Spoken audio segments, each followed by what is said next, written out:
आप लोगों को बच्चा का कहानी सुनाते हैं। बच्चा में हम बड़ा काला करलुट्टा टाइप आदमी थे। हम और दोस्त सब ज्ञान भारती में पढ़ते थे, तो हमारे दोस्त सब कहता था, वो बलराम था, लक्ष्मी सागर घर है उसका, वो हमारा कहता था, ए कलवा, ए कलवा। साला बड़ा शर्म लगता था, शर्मिंदगी महसूस होता था। तो बड़ा हम अपसेट रहते थे कि बताइए, सब लड़का सबको देखते थे कि प्यार मोहब्बत का बात करता था। हाँ, कोई उसके पीछे, कोई उसके पीछे, सब कहता था वो लड़की हमारी है, वो लड़की हमारी है, वो लड़की हमारी है। हालांकि पटा किसी से नहीं, ये भी सच्चाई है, पटा किसी से नहीं। लेकिन हम कभी ट्राई ये नहीं किए कि कोई लड़की हमसे पटेगी। इसलिए ट्राई नहीं किए कि कोई लड़की हमसे पटेगी क्योंकि हम तो आईना के सामने खड़ा होते थे तो भैया सच में काला करनुट्ठा, पतला दुबला एकदम, मतलब पूछिए मत, इतना गंदा, इतना गंदा, इतना गंदा। अभी के जनरेशन में वैसा गंदा लड़का, मतलब शकल काला करनुट्ठा टाइप से कोई मिलेगा भी नहीं। हाँ, इस टाइप के हम लड़का थे। तो हम, अब भाई प्राइवेट स्कूल था ज्ञान भारती, उस समय में पब्लिक स्कूल था और बड़ा नाम था दरभंगा में, दरभंगा शहर में बड़ा नाम था उसका।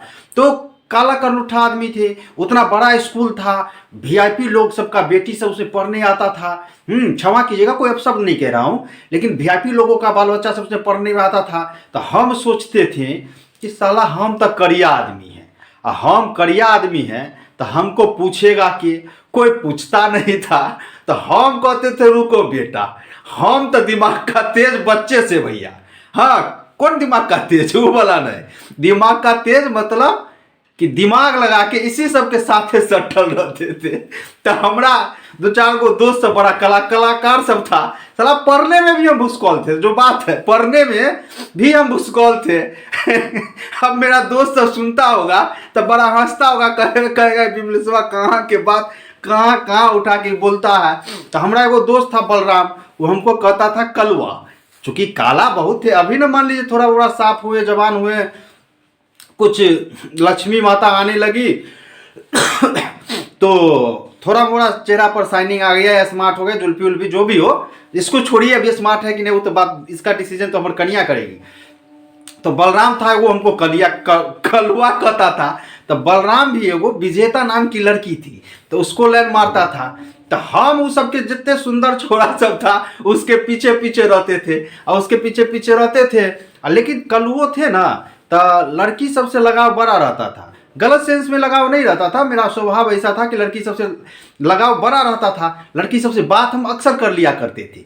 चूंकि शर्मीले टाइप के तो थे ही, पर अब जो भी समझिए, बच्चा समझिए या जो भी समझिए, उस टाइप से लोग हमारे साथ लड़कियां अटैच ज़्यादा रहती थी, गलत सेंस में नहीं रहती, क्योंकि मेरे अंदर वो क्षमता ही नहीं था कि हम किसी को पटा सकते थे। तो मेरे जो दोस्त थे, जो पैसा वाला बाप का बेटा सब था, वो सब बड़ा कहता था कि रे वो लड़की क्या बोल रही थी, वो लड़की क्या बोल रही थी, वो लड़की क्या बोल रही थी। तो हम कहें बेटा दाल ऐसे गलने वाला है नहीं। हाँ, हम कह रहे थे दाल बेटा ऐसे गलने वाला है नहीं, मोने मोने सोचते थे। लोग उस सबसे खूब खर्चा करवाते थे, और जब लड़की कुछ नहीं हो बोलती थी तो कह देते थे, रे दोस्त वो लड़की जो ना तुम्हारे बारे में ऐसे ऐसे ऐसे ऐसे बोल रही थी, ऐसे ऐसे बोल रही थी। उसी में एक टीटी की बेटी थी, रेलवे कॉलोनी, दरभंगा स्टेशन के बगल में रेलवे कॉलोनी है। नाम नहीं लेना चाहिए, अच्छा बात नहीं है, नाम नहीं लेना चाहिए, किसी की प्रतिष्ठा का सवाल है। तो एबीसीडी जो भी नाम था उस लड़की का, बात समझ लीजिए आप। तो 9th क्लास में कहीं उसके पिताजी ट्रांसफर होके आए, तो 9th क्लास में एडमिशन ली वो लड़की। अब हम और बलराम था, एक मेरा मित्र था, लक्ष्मी सागर घर है, बड़ा रोचक कहानी है। तो वो हमको कहा कि बिमलेश सुनो ना, तुमको, मतलब बलराम उस समय में बड़ा हाईटेक लड़का था, तो सुनो ना तुमको पार्टी सार्टी देंगे, राजस्थान रेस्टोरेंट में ले चलेंगे, राजस्थान रंगरस्था रेस्टोरेंट दरभंगा टावर, वहाँ ले चलेंगे। सो तुम इससे ऐसे ऐसे बात करो। अब भैया बच्चा वाला मती था, इतना 9th में थे, फिर भी उस समय तो इतना हाईटेक जमाना नहीं ना था कि लोग पूरा फ्रैंकली किसी से कोई इस तरह का बात कर ले। तो भाई हम जाते थे, झुट्टे पूछ के कुछ बतिया लेते थे किताब कॉपी के बारे में। आके कहते रे बलराम तुम्हारे बारे में ना, साला बलराम देखो दोस्त गाली मत देना, रे बलराम तुम्हारे बारे में क्या बोल रही थी कि बहुत अच्छा लड़का, हमको बहुत पसंद है। अब इस साला क्या करता था, रोज गुलदस्ता खरीदता था, टॉफी उपी खरीदता था और हमको कहता था दोस्त चलो। अब भैया कॉलोनी में, रेलवे कॉलोनी में पीछे पीछे जाते रहिए, बड़ा समस्या था, पीछे पीछे जाते थे। अब कहता था हमको कि विमलेश गुलदस्ता जाके उसको तुम दे आओ और टॉफी दे आओ। तो हम क्या करें भैया, टॉफी अपना जो है ना रख लेते थे और गुलदस्ता उसके जो रेलवे कॉलोनी था उसमें फेंक के भाग आते थे। कहते थे कि दोस्त यही साल अपने न दूसरा कोना पकड़ था कि जो मार उड़ लगेगा तो अभी बिमलेशवा ना मार खाएगा, हम थोड़ी मार खाएंगे, हम इतने बुड़बक थोड़ी थे भाई। हम अपना गुलदस्ता फेंक देते थे रेलवे कॉलोनी में और उसके क्वार्टर के कैंपस में और भाग आते थे। तो बलराम को पूछता था दोस्त टॉफी दे दिया, तो टॉफी तो हम मान लीजिए जेब में रखते थे या बैग में चुरा लेते थे और गुलदस्ता उसके कैंपस में फेंक के चलाते थे, देते तो थे नहीं। हाँ तो कहते हाँ दोस्त दे दिलियो, हाँ दोस्त दे दिलियो। अब बलराम हम पे बड़ा खर्चा उर्चा करता था, सब पैसा वाला था ना, पैसा उसके पास आमदनी था। हाँ उसके पिताजी का या किसी चचा जी का हार्डवेयर का दुकान था तो उसमें बैठता था, पैसा वाला था, खूब खर्चा करता था, खूब खिलाता पिलाता था। इवन लास्ट में मैट्रिक से आदमी पास किए और दूर का मोहब्बत दूर ही रहा, कभी बात नहीं हुआ। एक था मेरा दोस्त सुमित। अब सुमित भी बड़ा मोहब्बत में बड़ा कलाकार आदमी, हालांकि मेरे मोहल्ला का ही है, अभी तक दोस्ती बहुत अच्छा हम लोगों का। दोस्त तुम भी क्षमा करना। अब ये भी है वो लड़की से प्रेम का चक्कर भैया, बाबू भाई प्रेम का चक्कर, बाबू भाई प्रेम का चक्कर। तो ये भी हमको कहा रे दोस्त फलनमी जो है फलनमी देखो ना हमको बार बार देखते रहती है। हम कहे हाँ रे दोस्त सही है तुम कहे। हमको एक दिन बोल रही थी कि सुमित बड़ा अच्छा लगता है हमको। हाँ इतना बात तो कहे भैया, देखिए बाबू भाई कितना दीवाना हो गया बेचारा, क्या किया। हाँ साइकिल पर स्मार्ट बना अपना, जो क्रीम व्रीम वगैरह सब रहता था वो क्रीम लगाया हुआ है, स्मार्ट बना। हमको कुछ दिन तक खर्चा उर्चा किया, थोड़ा बहुत किया, साथ ही रखने लगा, घुमाने फिराने लगा सुमित मेरा दोस्त। हाँ उसके बाद उसको कहा रे दोस्त मिलने के लिए नहीं बोलेगी। हम कहें दोस्त तुमको बोली है, कहा उसको एकांत में लेके कहें दोस्त तुमको बोली है, उस लड़की का भी नाम नहीं बोलेंगी, तुमको बोली है क्या मिलने के लिए, बोलिए कुछ बात करना, सुमित को बोलना हमको मिलने के लिए। अब सुमित है मेरा एक तो दोस्त था टिप्पू। ओरिजिनल नाम नीरज है लेकिन मेरा दोस्त एक का नाम था टिप्पू। अब वो दुन्नू पूरा स्मार्ट लौंडा भाई साहब, उस समय में रेंजर साइकिल चढ़ता था, मामूली बात थोड़ी ना है। रेंजर साइकिल उस समय कुछ कहलाता था जब हमारा वो जवानी स्कूल टाइम था। तो क्या किया दुन्नू अपना, अब टिप्पू हमको कहता था कि दोस्त तुमको क्या बोला, बाय नेम बोला या क्या बोला। हम कहे साला लगता है अंदर से ही भी उसको उसके फेरा में ही पड़ल है। तो हम कहे ना सुमित का साइकिल था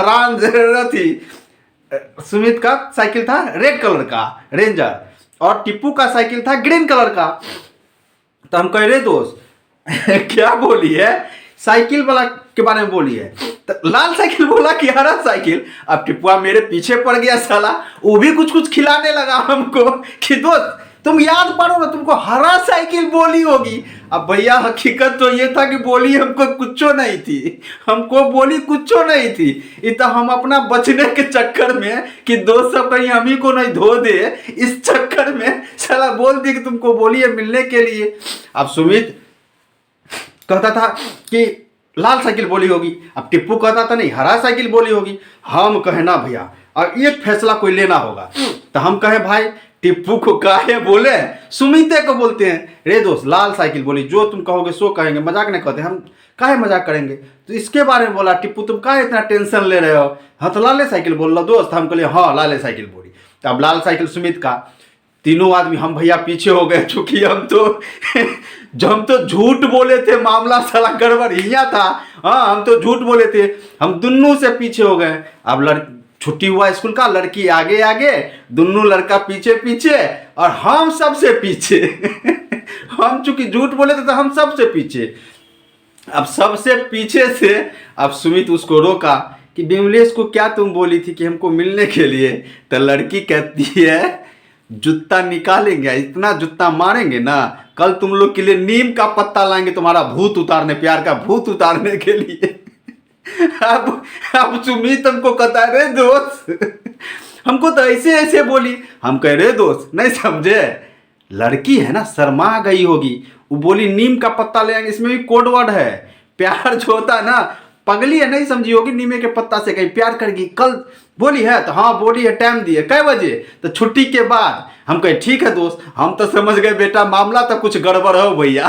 हम अपना साइड लिए, ये और सुमित गया फिर नीम के पत्ता के इंतजार में। भाई साहब पूछिए मत, लड़की अपने भाई साहब को बुला के इंतजार करवा रहा था इसका इसका इंतजार करवा रहा था।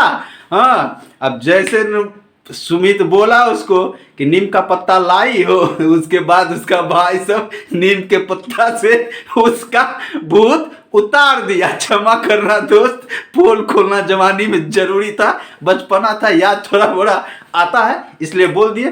फिर अगला बार जो ब्लॉग बनाएंगे तो आप लोग को एक नया रोचक कहानी सुनाएंगे जिसमें हम खुद मार खाए हुए हैं बिना वजह।